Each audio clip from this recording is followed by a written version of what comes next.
Good morning, ladies and gentlemen. Welcome on over to another episode of the Speak the Truth podcast. I'm your host, Matt Torrio.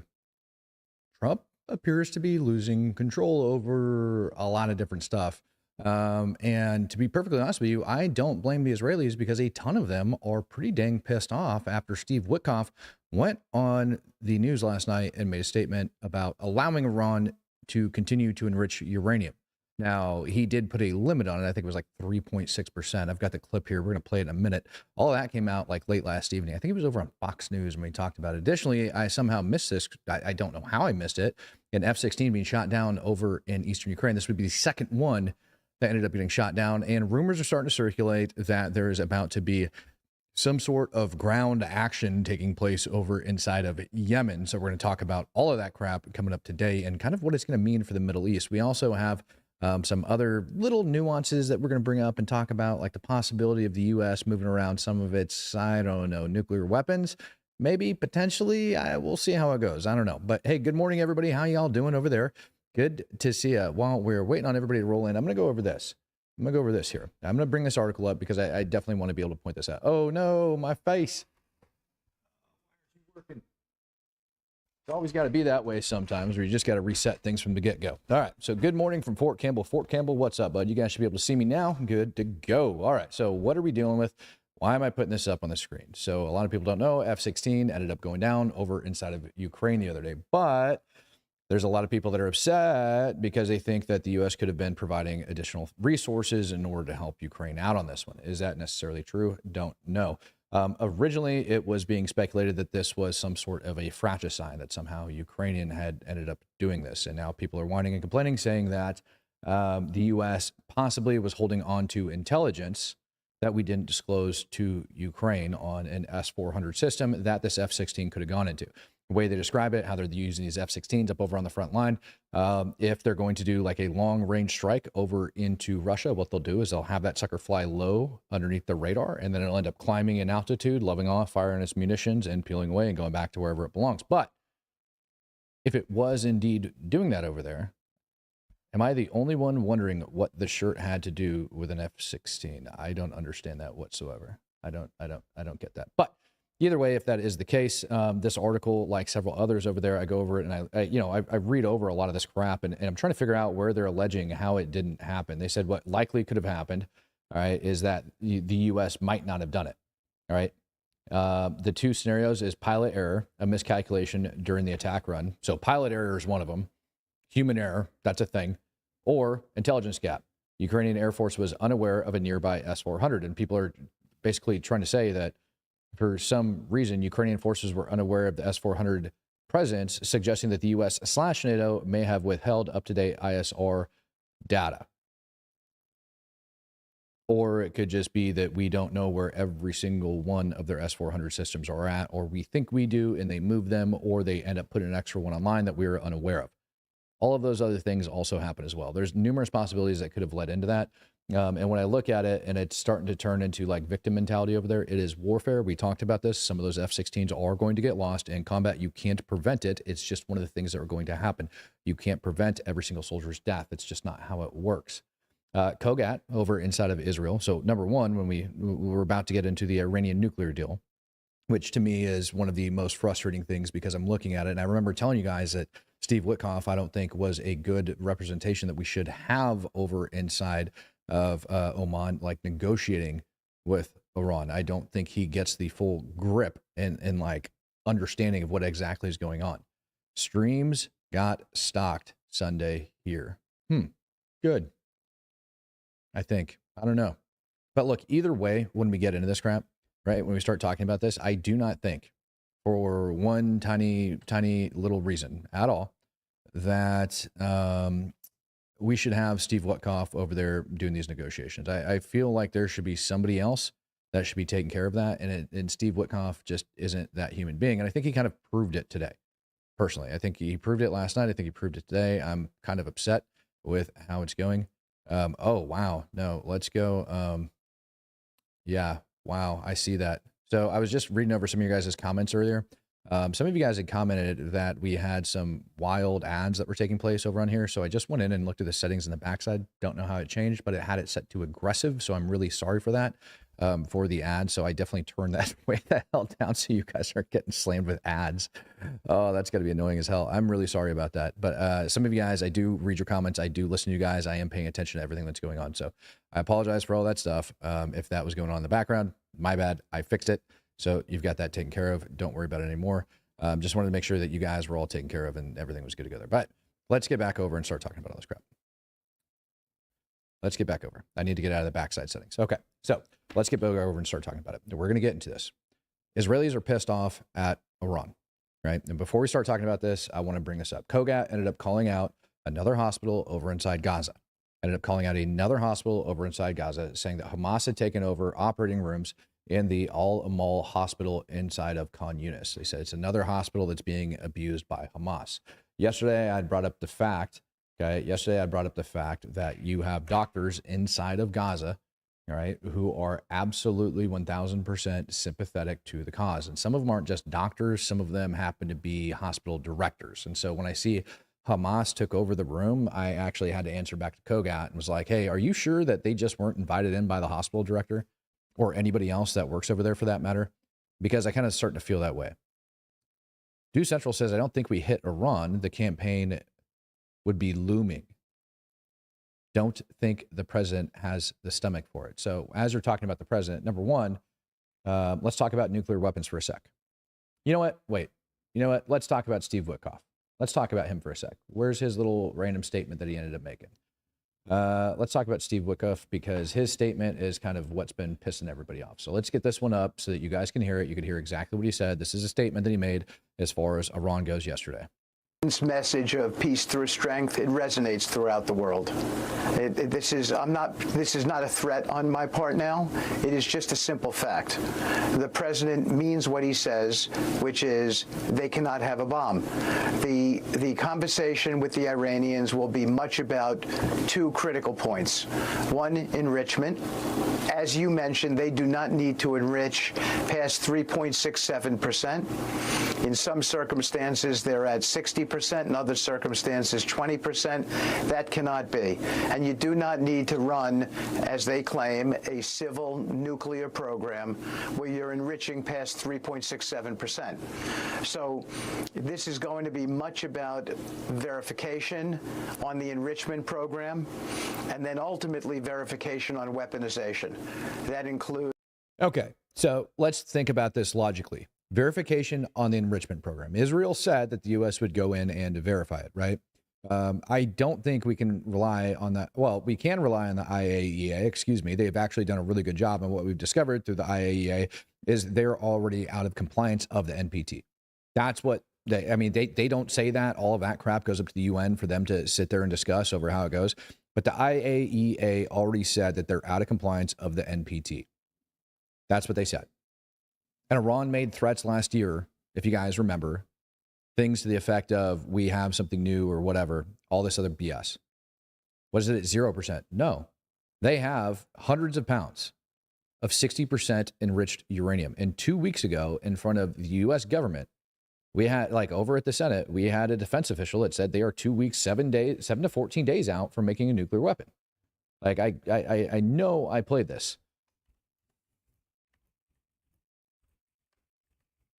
If not, now I'm going to pull it up because this is important for everybody to understand and everybody to see.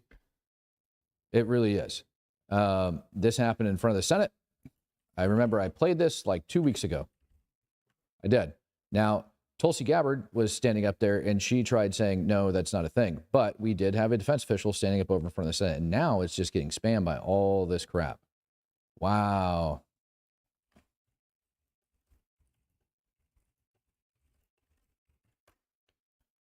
I want that clip for you guys. Now, Tulsi Gabbard ends up saying something in complete contradiction to what was being said over inside of the Senate.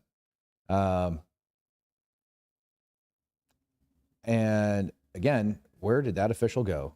It's really frustrating to me that we don't have it. I mean, we have the statements from Lloyd Austin saying, yeah, whatever, but Lloyd Austin's an idiot.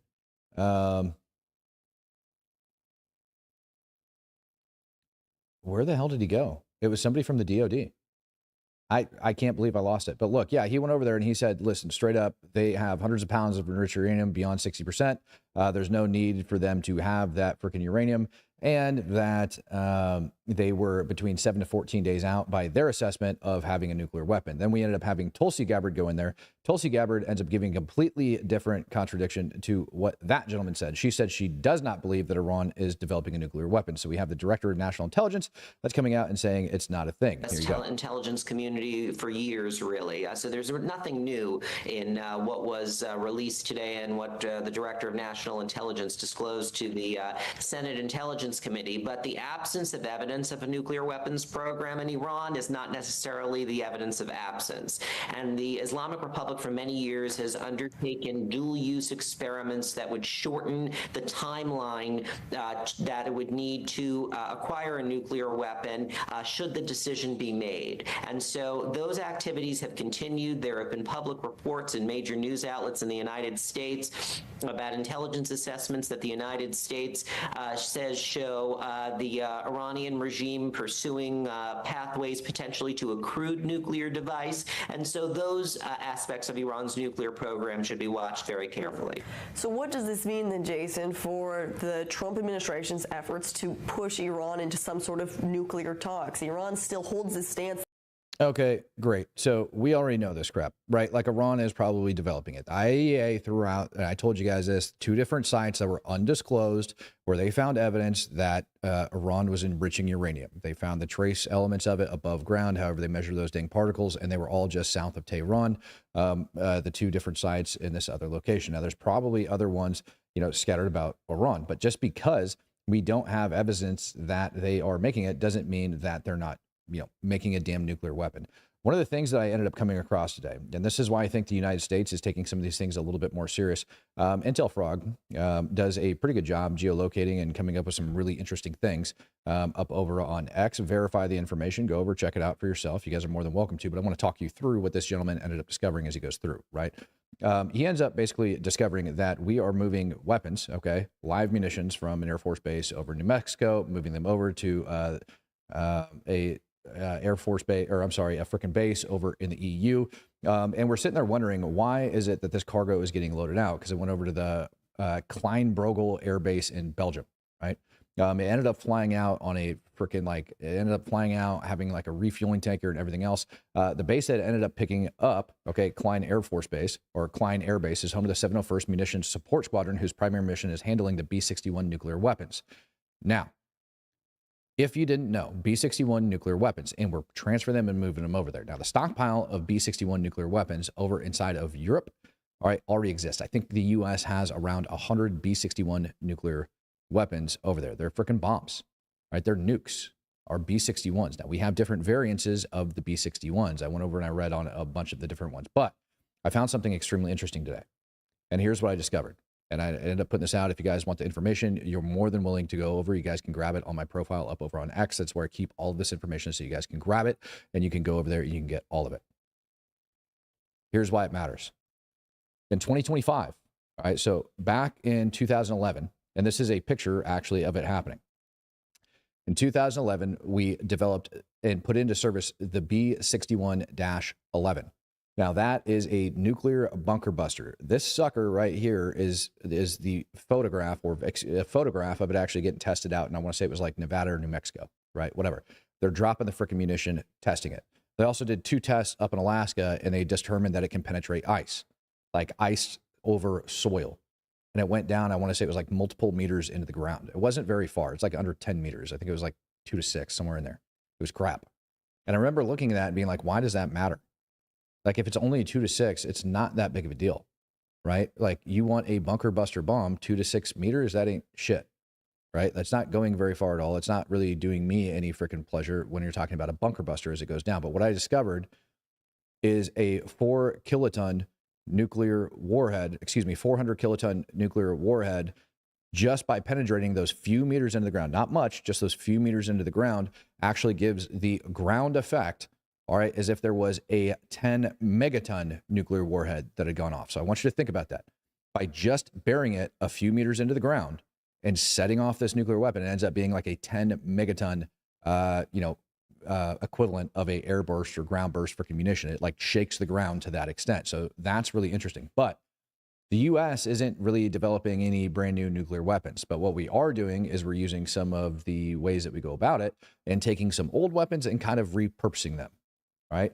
In 2025, the nuclear bunker buster is supposed to replace, all right, the freaking B-6111. Like I said, the B-6111, pictured right here, it's a dumb bomb. It's a 4 kiloton nuclear warhead.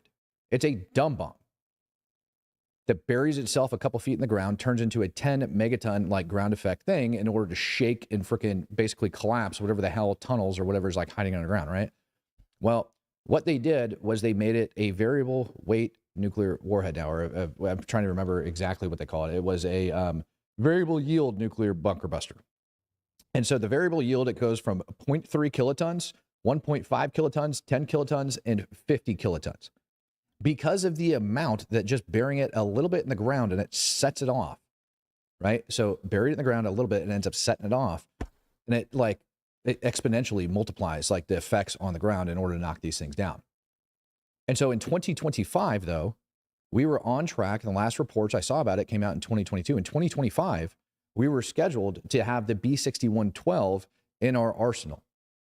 And again, we already have a strategic stockpile of nuclear munitions scattered around the world. I'm pretty sure we have some in Turkey. I'm pretty sure we have some over in the EU. We have them kind of like all over the damn place, right? It's our nuclear deterrence. It's our freaking stockpile that we just have scattered about. But the B-6112 was supposed to just come online this year. And so if we're picking up brand new nuclear weapons and shipping them out over there, the only one that I could really think of would be the B-6112, because that makes perfect sense for what Iran's got doing. Right. So again, it just goes down variable yield, 0.3 kilotons. So let's talk about this thing, 0.3 kilotons, all right, where it's going to go. So 0.3 kilotons, that's all you need, 0.3. Ends up giving you a massive freaking shock. If you detonate the 0.3 above ground, or I'm sorry, if you detonate the 0.3 in the ground, it ends up having a freaking transfer, and I kid you not, what it ends up coming out to be, all right, is the ground shock that's going up to, let me see the actual thing here, 750 kilotons. So you can take that 0.3, shove it in the freaking ground, and have it blast, and it's got the same effects as 750 kilotons going off above ground. Why do I bring that up? Shock and awe. Damn. Yeah, it's pretty amazing, right? It's not like you're going to actually have anything. There is, and by the way, we put a guidance package on it, just FYI. And something that's really cool about it, and again, this is one article I found on this thing from the Federation of American Scientists that came back, B-6112 nuclear bomb. This is almost 10 years old, okay? FYI. They've been developing this thing for quite some time. And again, it was supposed to come online in 2025. And now it's 2025, and we're moving these things over there. Why wouldn't we have nukes in Turkey? Because in 2016, Turkey had the freaking violent uprising, and the base that stores our nuclear weapons over inside Turkey almost got overran. That's why. That's why. That is a horrible freaking thing that happens. Tactical nukes, not strategic, huh? Well, you look at it and you say it's a tactical nuke, but when I tell you, you shove this thing 2 meters into the ground and crank it off, it ends up being the equivalent of 750 kilotons at just 0.3. It has the ground effect, shaking, collapsing, because think about what we're trying to do is we've got Iran over there developing nuclear weapons that are buried deep in the ground, and we talked about the amount of bunker busters and how many you got to freaking throw on top in order to get those suckers to go down. So Tom Bones throws it out there. His head just exploded in the comment section for $5. Pretty much just an atomic earthquake weapon. Freaking nailed it.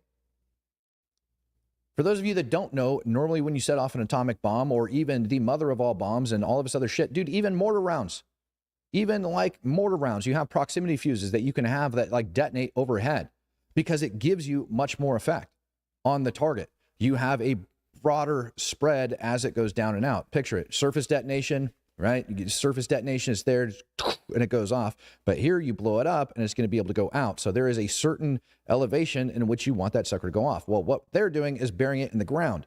And all of that tamping, for those that don't know about tamping and explosives, it's literally tamping that sucker and setting off a nuclear detonation in the ground at 0.3. And it causes that freaking 750 kiloton, like whatever. equivalency when it comes to shaking the damn ground. So it's a damn bunker buster. And they put a freaking guidance package on it. How accurate is that guidance package when you need it that way? Manhole rocket. Yeah, it's freaking nuts. At the end of the day, this is just amazing information. Because again, we're moving something over to Europe. We don't know, and the government's definitely not going to go, yeah, that brand new freaking B-6112 that we just developed, yeah, it's on its way over there because we're going to use that to blow Iran to shit. Right? These guys estimate that it has the accuracy of about 30 meters, which I think is more than good enough when it comes down to what you want this thing to do when we're talking about collapsing any of these strategic sites. I also don't know what the fallout's going to be from sticking this sucker in. I got a feeling it would be minimum. It would also make the entire area dirty. But either way, yeah, I see people do central. Physics is a wonderful thing. You're absolutely correct. So if we have this brand new nuclear bomb that we just shipped over there, to me, if that's actually what we did, now we could have been doing a million other things, right? Like I know jack and poop about the freaking nuclear weapons program. Charles Clark, you are correct. It can be deployed by the F-15, the F-16, the F-22, the F-35, and I forget what the hell it is, the freaking fighter jet used by the UK, not the Typhoon, that helped develop the PA-200 Tornado. There it is. The PA-200 Tornado.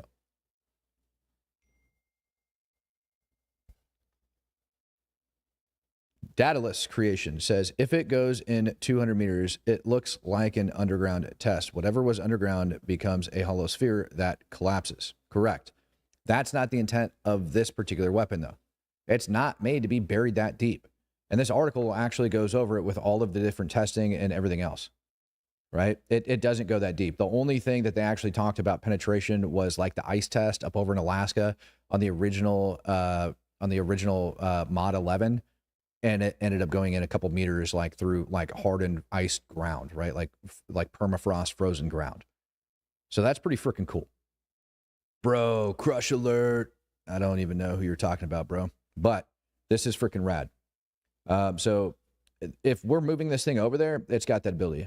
U.S. government was a little bit pissed off about it. There's some people saying, hey, we shouldn't be developing new nuclear weapons. There's other people saying like, are we really developing nuclear weapons? They don't even call it a freaking bunker buster. It's just the earth penetrator, which is freaking awesome.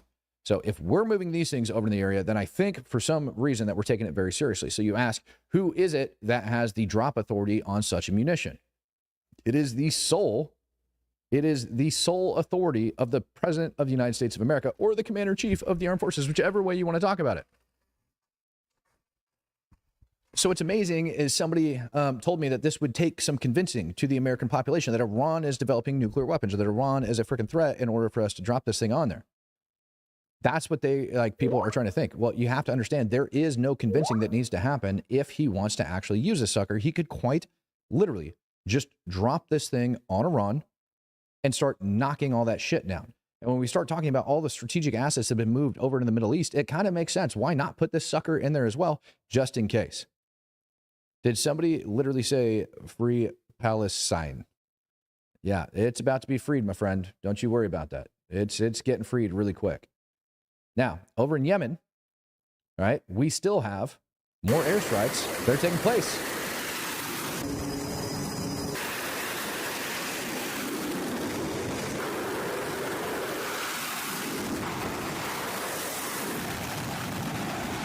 Yeah, how's that for a wake-up call, right? So CENTCOM, hey, stop it. CENTCOM ended up dropping those new videos today over coming out of the Red Sea region. USS Carl Vinson has officially arrived over there, and both of them are now actively engaged, going back and forth, bombing the crap out of the frickin' Houthis.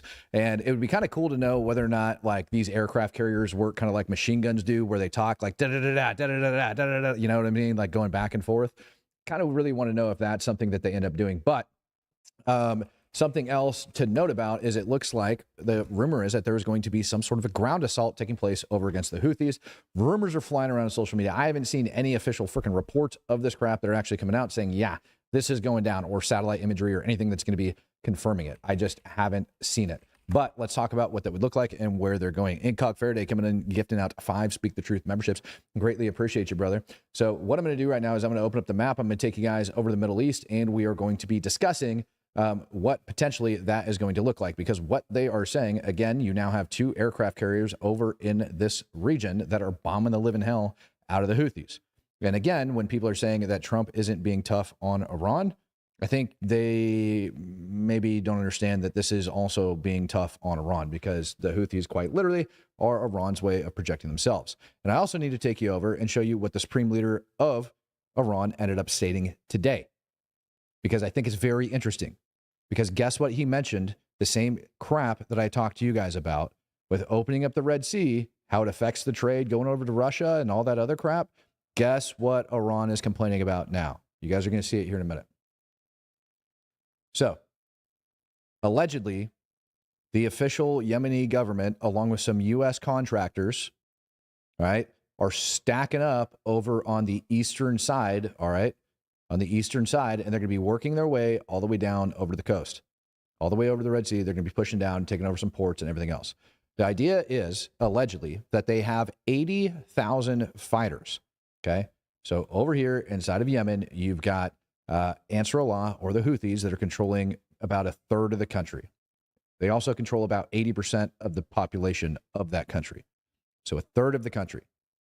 And what the rumor is there's a bunch of freaking militias and shit alongside U.S. contractors that are hanging out over here, okay, off to the freaking side, waiting to go and launch an assault and start pushing to the west. About 80,000 strong, they say, and they're going to be assisted by the U.S. because they're going to be using those like capabilities from the air along the way.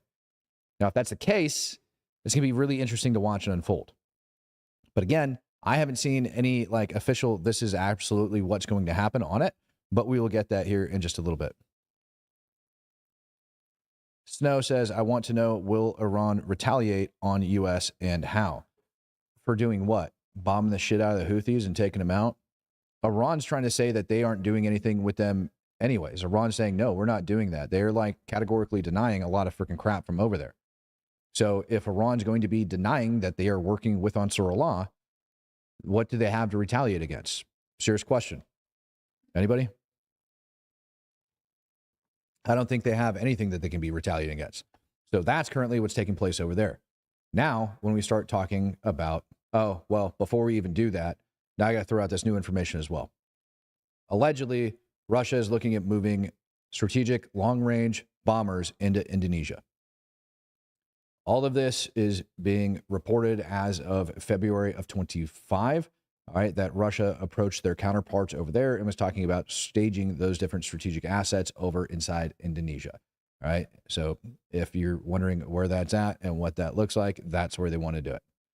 If that's the case, I will be freaking shocked if they actually do it. At the same time, I think, you know, Russia has been flying freaking bombers like up over to the U.S. coastline for freaking years.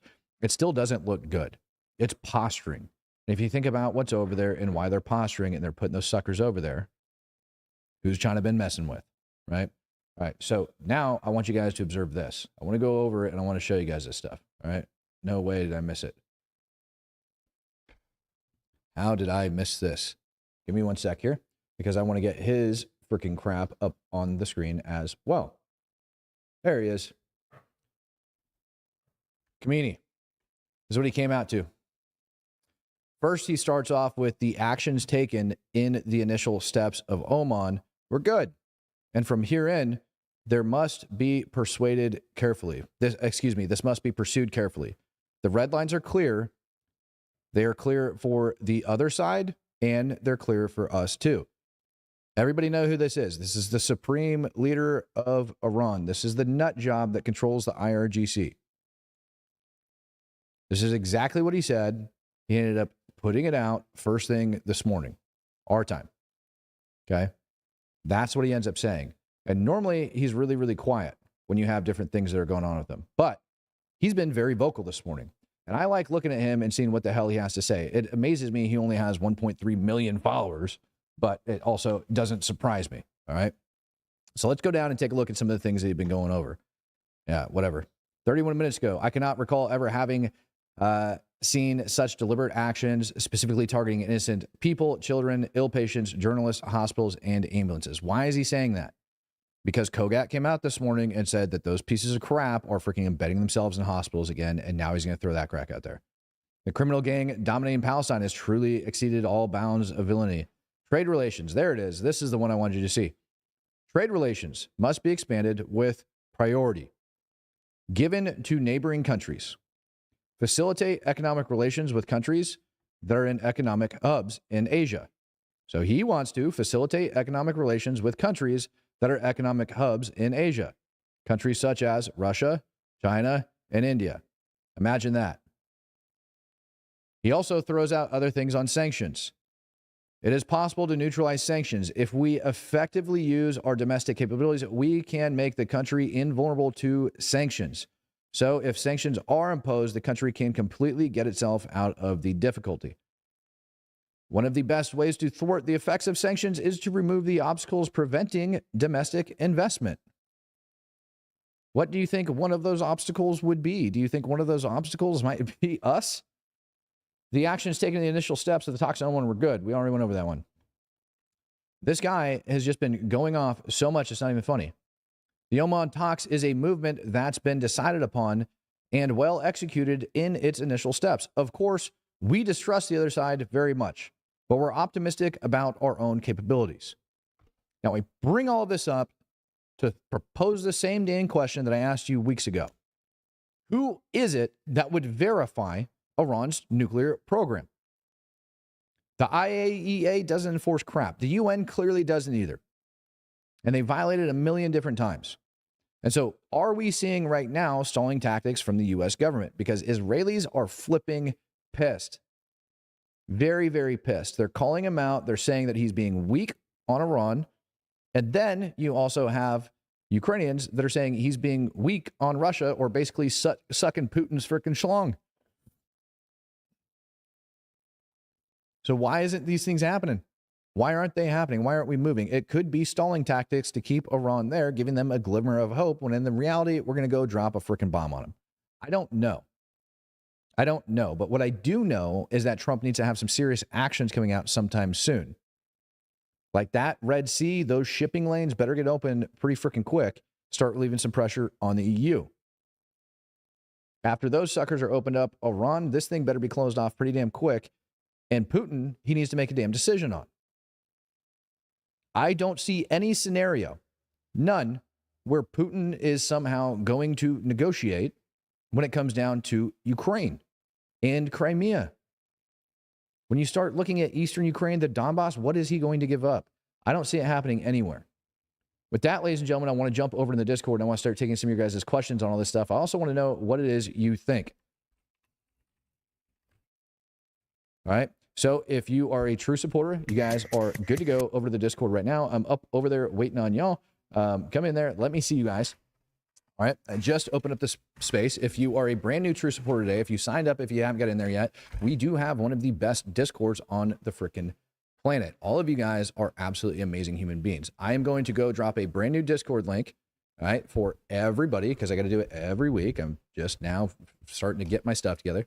Got to do it every single week. So you guys are going to have a brand new Discord link posted up over inside of the post section over here on YouTube. And we go do that as we speak right now, as I'm waiting on people to come in here. Juice Junkie wanting to come in. Here we go. What you got, brother? Juice Junkie coming up and in. As we speak right now. There we go. Hey, yo. Did you turn it down? All right, there we go. I muted her. The one thing I wanted to say was from last night. Okay. The lady that came on, the nice lady that came on last night, that 2025 agenda was not written by Trump. Correct. It was not.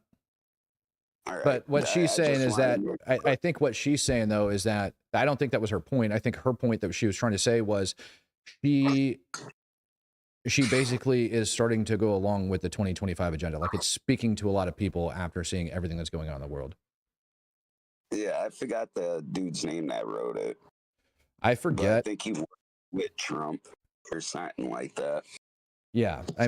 Dude, you know, if it's going to be, I don't know. I think people need to calm down and look at a lot of things. Like that stream from last night made me realize a lot. There's some people that no matter what you prove to them or what you show things right in front of their face, they are never going to turn around and do something else, right? Ever. Yeah. Or they're just really big ass trolls and they don't know how to get past the troll stage and take in good information and share it. Yeah. And so I went over and I double checked because I wanted to call some Trump stuff on their BS. And I haven't gone through and 100% verified these numbers. I haven't gone over the records and verified it, but it would appear that last year in 2024, when people are asking, why doesn't Trump tariff on Russia, right? Why isn't he imposing those tariffs on Russia? It looks like the U.S. has imported $3 billion worth of things from Russia. We've only exported $500 million, but we imported $3 billion. Why are we not tariffing that $3 billion? I say just drop oil prices past $40 a barrel and now really put Russia in a tight predicament because Russia's oil can't go past, I think, $65 a barrel. So, and then with the Red Sea being blocked off, they're accessing the Red Sea and not being attacked.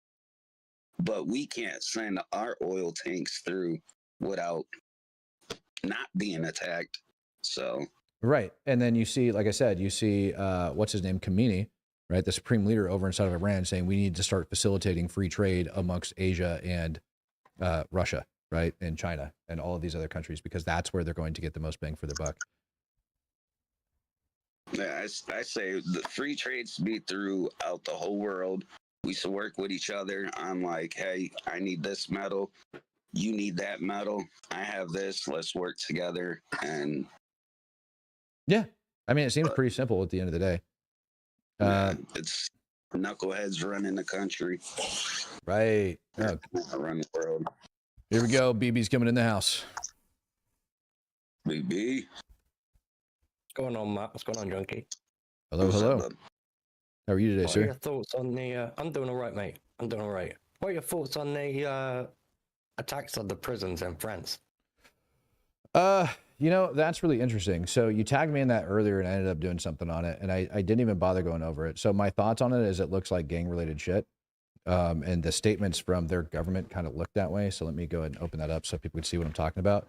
I ended up finding that article from BBC. Did you see what I ended up reposting on that? I didn't know. Okay, I got you.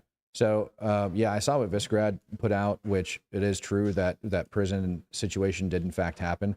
So over across France overnight, for those that are waiting on me to get this up, it looks like, here we go. When you look at this article, okay, what they ended up putting out was this. This is what he's bringing up and referring to. A coordinated attack against French prisons across the country. It took place last night. Gangs attacked a large number of prisons with automatic gunfire and setting cars ablaze. The attacks took place at all of these prisons. Justice Minister said that the prisons had faced intimidation attempts, right? When I actually went over and I sourced this out and I started looking at what it was, this is the information I ended up getting. One prison entrance was targeted with gunfire from a, and I quote, automatic weapon. All right. Other than that, you know, vehicles were burned in 6 different parking lots.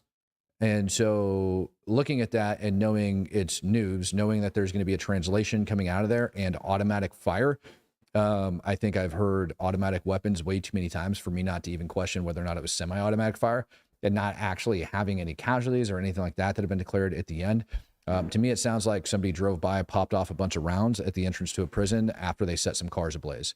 And then at the other locations, a bunch of cars were set ablaze. Definitely coordinated. It's pretty crazy definitely to hit 7 or 8 prisons at the same time. Like, you know, that's right.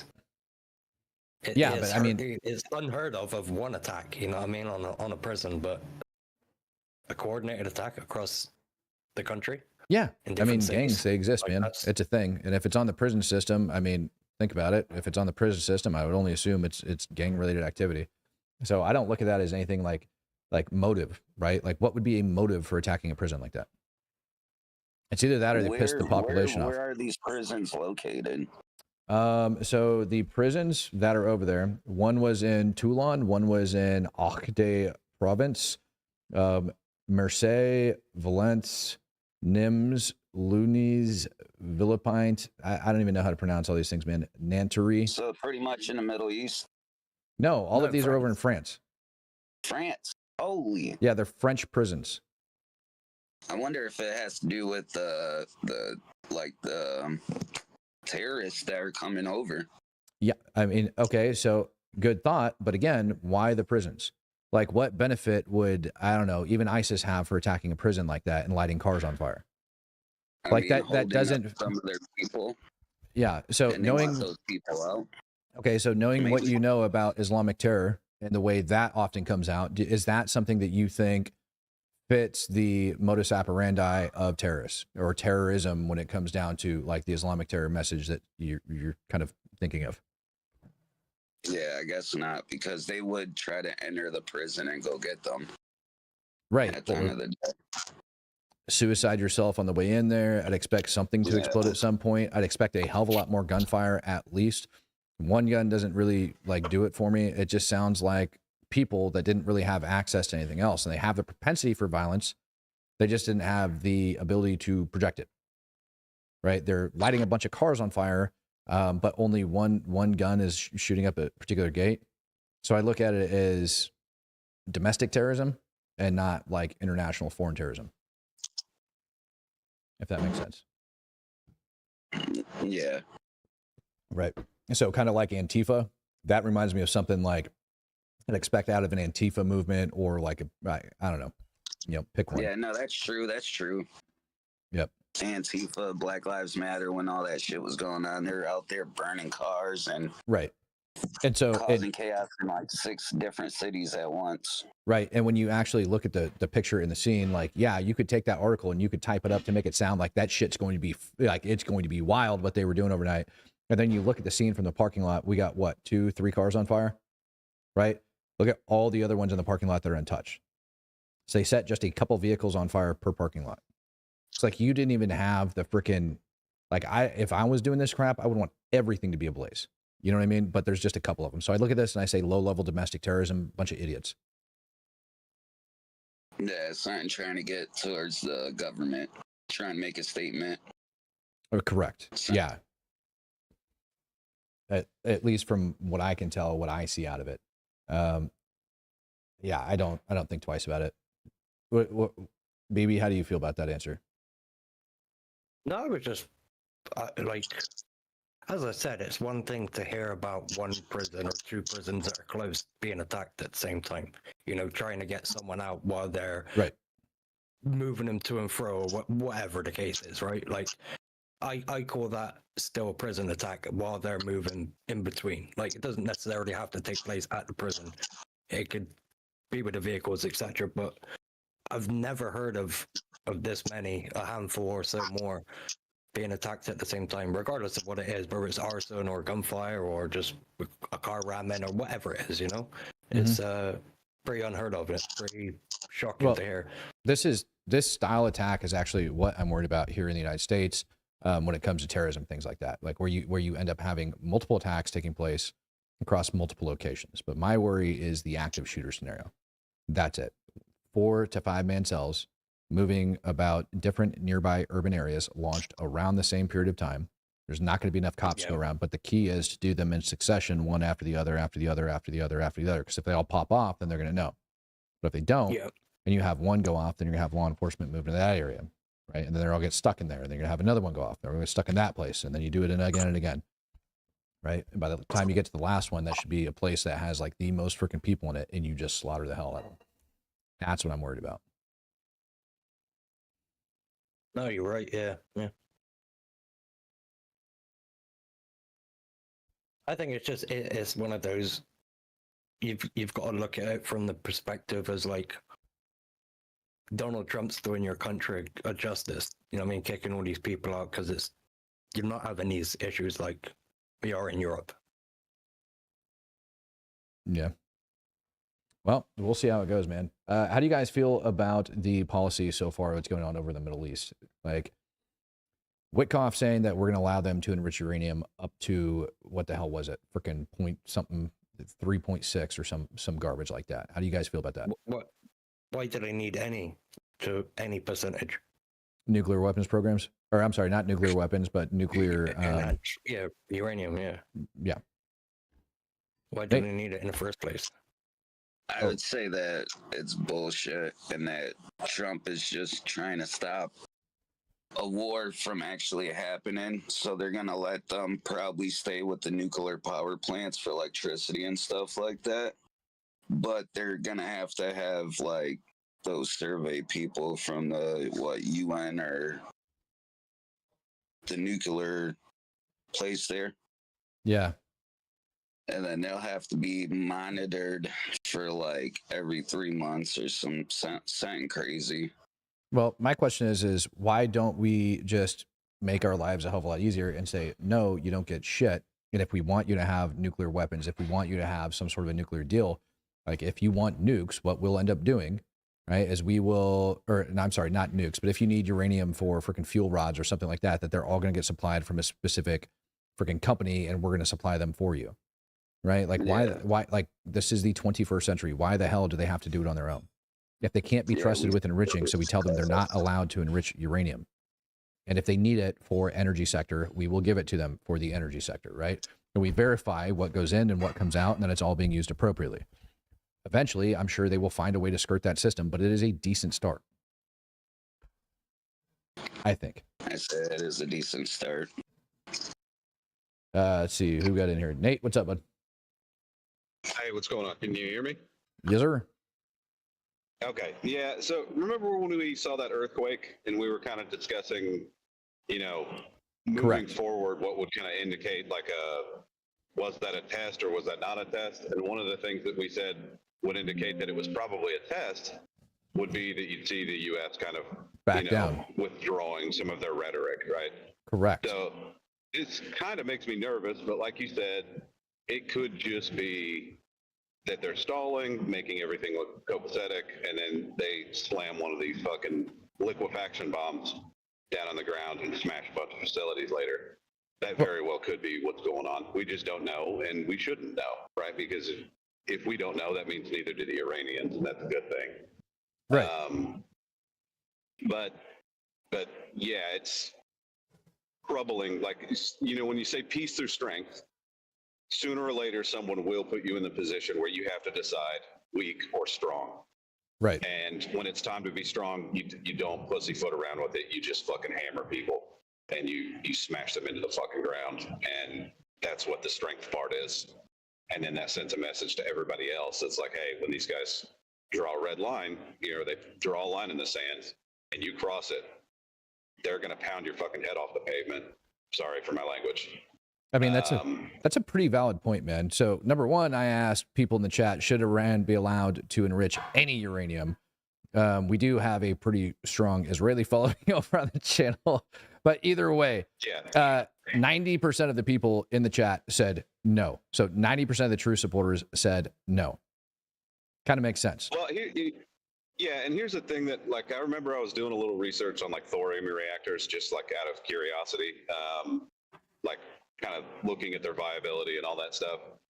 And there was some guy that's involved with, some company that's involved in building like those truck nuclear reactors for power generation and like emergency responses. Okay.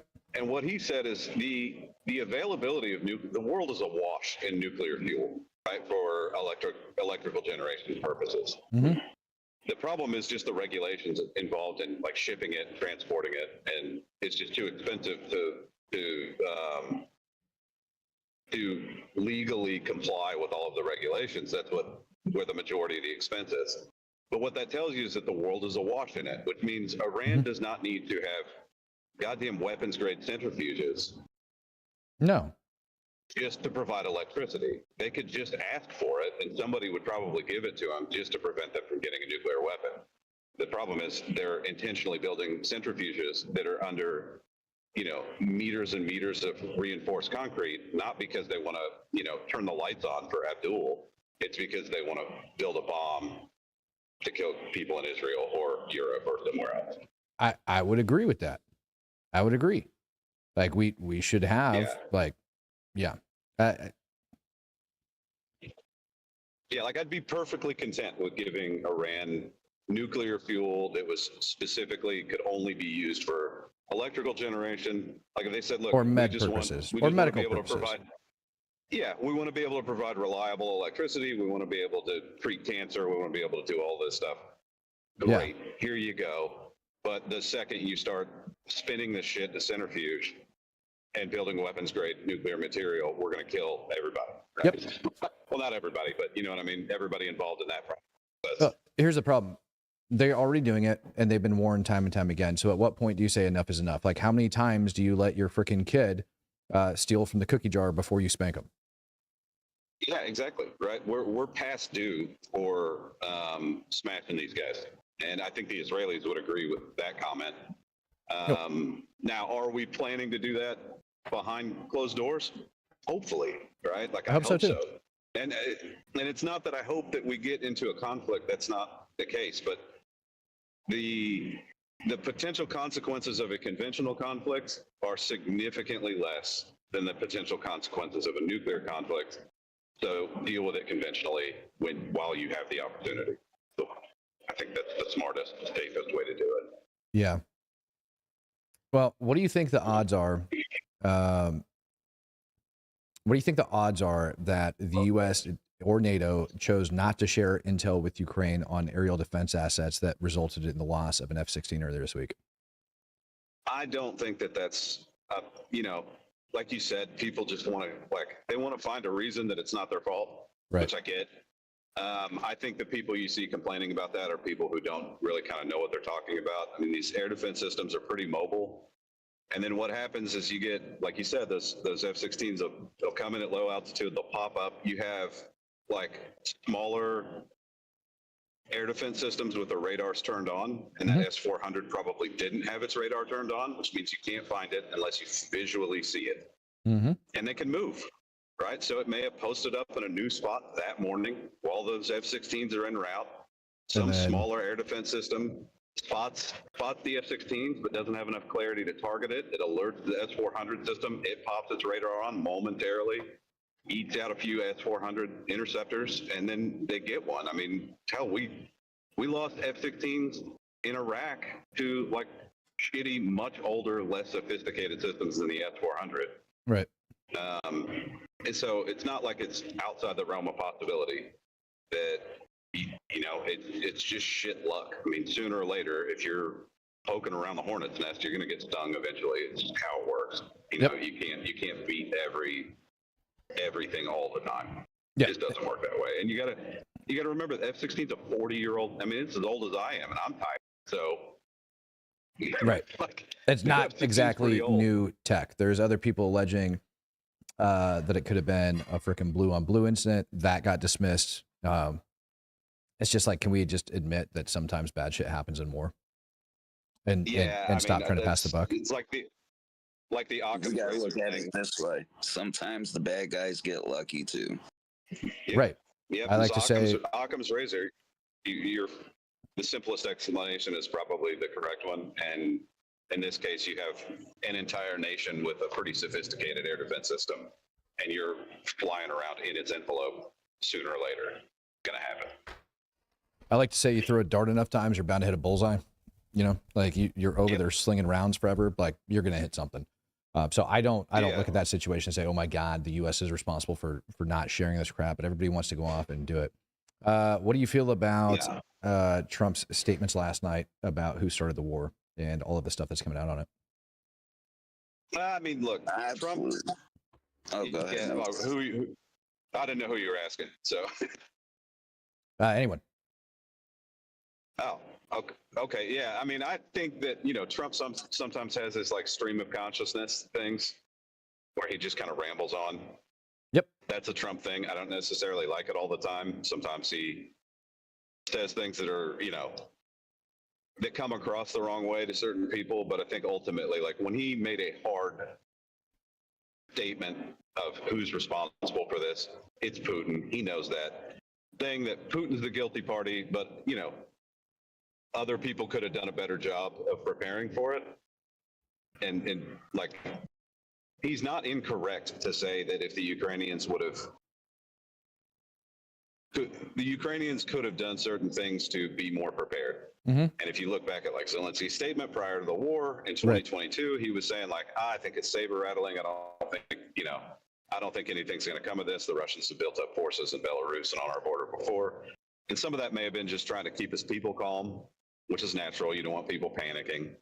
But at the same time, I think if you go back and look at what the Ukrainians did to prepare, they certainly could have done more. And I'm not the only, like General Ben Hodges said the same thing, former, European commander for NATO, right? He said the same shit. So it's not inappropriate to go back and say, look, these were mistakes that were made, and we should recognize them and call them out so we don't make them again. But the way Trump says it sometimes is a little. I think it's just his rambling. I think it's really simple. It is. He's just in there trying to burn up time for the cameras, and sometimes just rambles on. Yeah, I think he knows that Putin is responsible. And he's also playing politics too. Like when he's saying that kind of stuff, he's saying some of those things to make Putin feel a little better so he can, continue to get Putin to the table. But again, I think when it comes to Putin, it's the same thing like with the Iranians. Sooner or later, you reach that fork in the road where it's like weak is one way and strong is the other way, and you got to pick the strong route. Yeah. And I mean, Sir Thinks a Lot ends up saying, none of this apply to F-16s are new, all are used. And apparently we're out of liberal tears t-shirt. Sorry about that for cutting you off, but I kind of got to at some point in time right there. But yeah, I mean, it's just, it's too much, man. He's just rambles too much. He's not clear, concise, and short. And I think when you put everything in context, it's pretty clear in context what he has said and what he means. When he says Zelensky's got fault in it, or when he says Zelensky's to blame, yeah, he's got freaking fault in it. When he says not to go picking a fight, what he's saying is that there is a way he could have deterred the fight. And by choosing not to and picking the fight after he got invaded or prior to, and he had suggested, what was it, oil prices? Shit like that the other day? Yeah. And so we say, hey, you could have avoided it. You chose not to. Yeah. Yeah. But I think the other part, then you have to go back and look at what was Zelensky's mindset? Did he really believe that Russia was going to invade them? Because honestly, during the buildup, almost nobody believed it was actually going to happen. We thought it was more saber-rattling bullshit because a new administration was in, and maybe it was, that Russia was going to waffle and ask for something. It was beyond obvious. Yeah. It was beyond obvious. It became.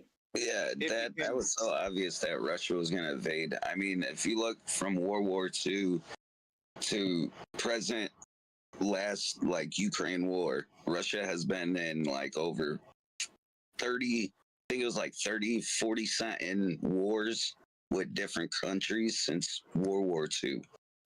That's crazy.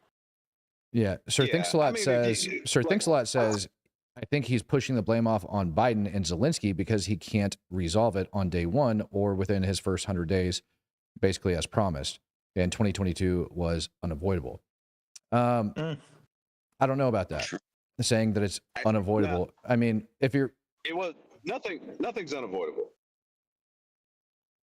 Saying it's unavoidable, basically saying that no, there is ways to avoid it, which would be give up the terrain. That would be one option, in my opinion, in order to avoid it. And then plan a strategic attack later on and get your terrain back. Or find some other way, pretend like you're going to do it, or do some shit like Hamas has been doing for the last year and a half and drag things out. I'm not saying they should have gone in and taken hostages or whatever and all this other crap, but there is a million, there's always other options, and saying things are unavoidable, in my opinion, is, or no. Well, but the way everything was stacked, I think there's definitely other ways they could have done it. Diplomacy is a thing, reaching out, putting frickin' pressure, all that crap. There's lots of different ways to avoid shit like that before it goes off. But once that first round's fired. Trying to put in the bid to join NATO too, during that time wasn't helping de-escalate either. Well, Ukraine, number one, right, has been having NATO troops inside of its country. So no. Ukraine's so far off from joining NATO, it's not even funny. They are so far off from joining NATO, it's not even funny. They're nowhere near where they need to be, and they sure as hell weren't even in 2022 after almost a decade of having NATO service members in the country training them. They still weren't near their economy, their country, none of it. And even if you look today, right, it's now what, 2025? And I shared an article the other day of an FSB agent being arrested at the highest levels over inside of Ukrainian intelligence. That's not good. We can't have that shit in NATO, right? We can't share our technology, our secrets, and things like that with a country that is like just riddled with FSB agents. We can't do it. Matt, the corruption's way too much. They just caught another FSB double agent at the training facility in Yavoriv yesterday, trying to plant explosives all over the training facility. Boom. In Yavoriv. There you go. Yesterday. And that's all the way in the Yavoriv's all the way in the freaking west. Yeah, that's Lviv, right? So that's right out. Well, so yeah, pretty much. Yeah, right outside of Lviv. But yeah, I mean, the fucking FSB's everywhere in Ukraine. Like, they're still there. They're still integrated in a way. And so my personal take on that, right? Like, as you're assessing, because you're going to have to give them tech, you're going to have like all sorts of shit to make them even across the board, like level playing field for everybody so that we can all communicate, we can all share into, like, we can do NATO things, right? NATO released intelligence, for example. And we can't do NATO released intelligence on a country for a country that's filled with FSB agents. We can't do it. Yes, it would be irresponsible for us to do that. Correct. It would be like allowing the new Russian Federation to join NATO following the collapse of the Soviet Union. That's how stupid it would be. I'm not saying that that's what Ukraine's doing, but I'm saying that they would have the same access. They're at all of these different levels. So all of that shit needs cleared out first. You can't have that. And none of that's going to get actually cleared out until following the war. And truthfully, the war has probably exposed more of it than where they're at. And it's probably a hell of a lot worse than they even realized. It has. Like, so in 2022, you'd see the SBU snatch these guys up all the time, right? Right. And then obviously they got the low-hanging fruit, because now those guys who were quiet are now activated and communicating back and forth to the Russians. And then the SBU's, keying in on those communications. That's how they're catching these guys, right? Mm-hmm. The electronic kind of footprint. And so of course they're snatching these guys up all the time. We had like drone jammers in Kyiv that some local guy would set up to jam Ukrainian drones so they couldn't fly to go, recon the Russian positions. So we were finding those and going and knocking those out. They hook them up to like a power line or power pole, so it wouldn't run out of batteries, right? Like it was powered by the system there, right? So just run 24 hours a day, jam all the drones on the Ukrainian side. Little things like that. And of course, they're knocking those out all in the beginning. So you get the low-hanging fruit in 2022 and 2023, and then now it's the more difficult guys, the better ones, right, are the ones that are left. The guys who are the ones you really need are the ones who are left behind. And they're probably at higher levels, right, because they've been ingrained for so long, they've been in the Ukrainian system for so long. So, these guys may be high-ranking members of the Ukrainian military who are also on the backside, at night, working for the FSB. Mm-hmm. Which was the case for this guy who was setting up bombs at the Yavoriv Training Center, right? He's not just some fucking Ukrainian private who, the FSB found on Twitter, you know what I mean? Like, and talked him into setting up a bomb. This guy had been in the system for a long time. That's how he got a training slot. Hey, Matt. Yep. To go back and to touch on Iran. Yep. Kind of wanted your opinion on what you thought about Trump yesterday in the Oval Office with the president of El Salvador mentioning that he basically speculates that Iran is stalling in the talks. I mean, with the buildup that we have over there, and what we've already set out to say we would do if they don't come to the table and negotiate, to have one meeting in Saturday in Oman and then wait an entire week for Saturday in Italy to have more discussions on obviously a pertinent matter. It doesn't really sound like they're trying to negotiate. It sounds like they're trying to stall it out. Yeah, to me, it sounds like they're stalling. And I don't know if it's Iran or the United States that's choosing to stall right now, if I'm being perfectly honest. When we talk about the things that we talked about earlier with those random earthquakes that we witnessed over inside of Iran last week, where we had like those frickin' salt mines and shit like that, where you had the random earthquakes with no aftershocks and shit like that, and one of them having like that very distinct spike right within it that would be indicative of a nuclear test.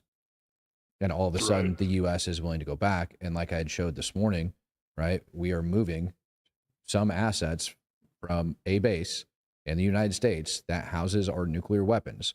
We already have nuclear stockpiles over in the Middle East. So I'm pointing this out. We already have nuclear stockpiles over in the Middle East. We have them over the EU. We have them all over the damn place, right? Like that's what the U.S. government does. We pre-position this shit. Over in the EU, there's over 100 nuclear warheads just chilling. And for some reason, we went over to this place that has them and appear to have picked up another one. In 2025, the B6112 variable yield nuclear bunker buster, that was scheduled to go in. It's replacing the B11, a 4,000 kiloton bunker buster. This one goes all the way down to 0.3 kilotons and goes up. What do I think is happening? I think the U.S. is aligning itself because we haven't let off the Houthis at all. I could be wrong, but you still don't move that many assets into the region and threaten to bomb the living shit out of them, right? With the B2 and frickin' B1s, 2 aircraft, like 2 strike carrier groups, moving in the F-18 squadron, moving in aerial defense assets. Think about the amount of aerial defense assets that got moved into the Middle East over the last 2 weeks. Yeah. We moved an entire battalion from PACOM over to the CENTCOM AOR, an entire battalion of Patriot battery, like an entire Patriot battery from PACOM over into CENTCOM. That is a shitload of Patriots. And we even moved more into Israel. We are very worried about something, obviously. We sure as shit didn't do that last year when Iran fired 300 ballistic missiles, but guess what? We didn't have to worry about those, right? How many of them, what impact did they have to actually have on Israel when they fired those 300 ballistic missiles in that massive drone wave? Had zero. They didn't even shut down an airfield for a day. To me, I sort of thought of that as Iran testing their capabilities on being able to actually strike Israel once they did acquire a nuclear weapon. The other thing that I want to say is this is more than likely going to be an Israeli-led, U.S.-supported. Obviously, we're bringing a majority of the firepower.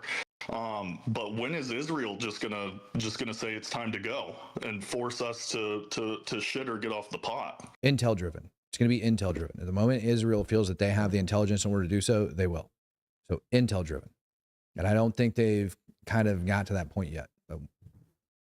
It could also be the U.S. saying, hey, wait till these cards are aligned. Or it could be the U.S. saying, you know what? Originally, you wanted this 30,000-pound bunker buster we're going to drop on them.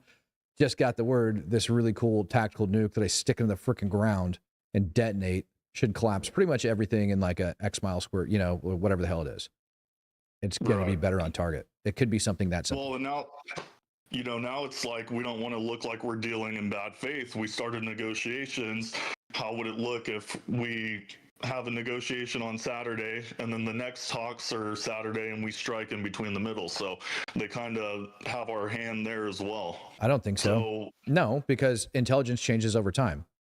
Intelligence changes, and intelligence drives operations. Just because we say we'll agree to a talk doesn't give Iran carte blanche to do whatever the hell they want in the meantime.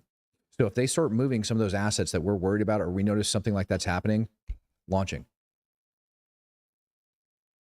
Okay. Yeah, it's kind of like the point of like breaking up a fist fight so you could talk, right? So you can calm everybody down, and then one guy throws a punch. Well, as soon as you see that punch being thrown, you don't have to wait for it to land to do what you need to do, right? So it's similar to that. Yeah, so it's more of a reactive than a proactive at this point. We're waiting for signs that something serious is coming before we decide to do something, and just staging assets in the area to make sure that we can handle the threat once it arises. Which we know the threat's coming. The 2015 without Iran getting treated like Libya in 2017. The IAE, doesn't matter who goes in there, they'll never be able to find the secret sites that they're going to continue to enrich uranium past 3.67%. They already broke that 2015 deal in 2019 when they started enriching past. Correct. Now we're at the point where they're at 60%. It's not for commercial nuclearization programs. That's not what they're there's no need for uranium enriched past that. So it's never going to be able to be stopped with a deal. We've already seen their hand and how they deal with and how they work with the deals that they've been given. They work in bad faith, and they skirt and they hide and they jump around. And the only thing they want is the sanction relief so they can funnel more money into these hidden secret sites. And they don't need more, honestly. They don't. They don't need their life to be any flipping easier. Like, we need to go ahead and take care of that crap before it becomes an issue. Right.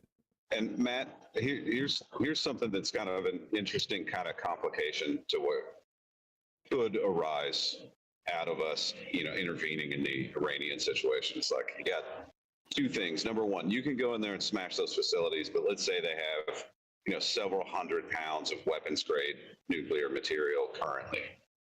And you go in and drop one of these liquefaction bombs, and it, basically it's called liquefaction, but it basically goes underground, makes solid earth behave like a fluid temporarily, and then all those bunkers just kind of collapse and crack under their own weight. We did it in World War II with those big 21,000-pound tall boy bombs on bridges because we couldn't hit them. But you do that. That doesn't mean that weapons-grade nuclear material just ceases to exist. It's just underground now, right? Which the Iranians can dig holes.